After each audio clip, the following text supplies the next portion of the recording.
abategetsi b'Ubushinwa batangaza ko umubare w'abantu baherutse kwandura virusi ya corona hanze y'intara ya Hubei aho yiganje wagabanutse. Banavuze ko no mu gihugu hose umubare wageze munsi y'ibihumbi 2,000 ku nshuro ya mbere.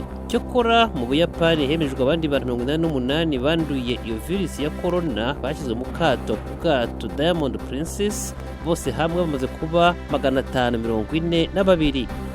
Muri Afuganisitani, komisiyo y'amatora yatangaje ko Ashraf Ghani yatorewe kuba perezida kuri manda ya kabiri. Amajwi yari amaze hafi amezi 5 ataratangazwa nyuma y'uko avuzwemo ubumamyi.